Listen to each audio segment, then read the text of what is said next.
আমরা যারা সিএনজি চালাই এদের অভিযোগের কোনো শেষ নাই। একটু বলতে দিন, এই শহরটা অটো রিক্সা মোটর সাইকেল টাকি মাছের বাচ্চার মতো পড়ছে, সরকারের কোনো অভিযোগ নাই। 300 টাকার জমা 1400 টাকা করছে, সরকারের কোনো অভিযোগ নাই। 4 লাখ টাকার গাড়ি 14 লাখ টাকা 30 লক্ষ টাকা দাম করছে, সরকারের কোনো অভিযোগ নাই। অভিযোগ সব সিএনজি ড্রাইভার লইয়া। মনে করেন মিটারে খাপ না বললে 50,000 টাকার মামলা, 6 মাসের জেল। এই সিএনজি ড্রাইভার চলবে কীভাবে? এদের ফ্যামিলি কীভাবে চলবে? এদের বাচ্চা কাচ্চা কীভাবে চালাবে? এখন যে বিআরটি থেকে জয়েন করছে আমরা এই মানি না। একটা নাম্বারে 4টা-5টা গাড়ি চলে, এটি বন্ধ করতে হবে। বিআরটি এদিকে নজর দিতে হবে।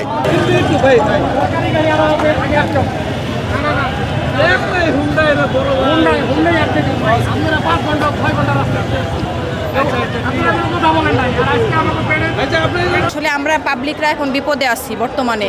এখন আমরা এই যে অসুস্থ রোগী নিয়ে আমরা মানে চাঁদপুর যাব, সদরঘাট যাইতে পারতেছি না। সকাল 9টা থেকে এখন পর্যন্ত আমরা দাঁড়ায় আছি, কিন্তু ওনাদের দাবি মানতেছে না, ওনারাও আর কি ছাড়তেছে না। আমাদের হচ্ছে ভোগান্তি। এখন কি করবো আমরা বলেন?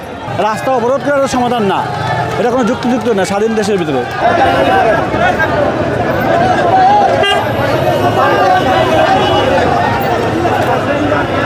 ভাই দেশটা মগের মূল্য হয়ে গেছে, যে যার মতো আসতেছে একটা বিষয় নিয়ে আন্দোলন করতেছে। ভাই ভুক্তভোগী তো আমরা। অফিসে যাবো 10:30 অফিস, এখন বাজে কয়টা ভাই? 10:50 বাজে, 20 মিনিট লেট। আমার লেট হয়ে গেছে। হইতেও পারে যে আজকের যে আমার স্যালারিটা এটা কাটা যাবে, এটা কি দেখবে? দেখবে না। কিছু বলার নাই ভাই, আমারও যাইতে হবে। ধন্যবাদ।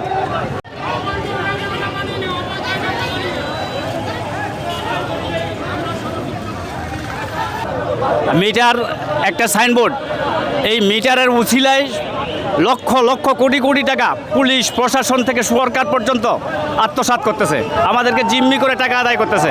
এখন আবার নতুন করে মিটারের জন্য 50,000 টাকা মামলা করছে। একটা ড্রাইভারের পক্ষে আদৌ সম্ভব যে 50,000 টাকা দিয়ে সে মামলা ভাঙাবে?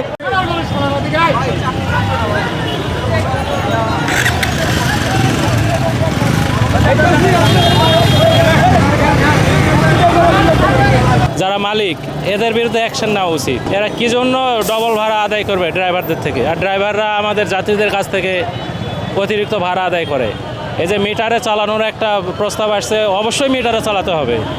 আইন শৃঙ্খলা বাহিনী এদিকে সতর্ক দৃষ্টি দিতে হবে এবং কার্যকর পদক্ষেপ নিতে হবে। একজন লোক চাকরি করে, একজন মানে কোথায় অফিসে যাইতে পারতেছে না, কেউ দোকানপাটে যাইতে পারতেছে না, এগুলো তো কোনো কথা না।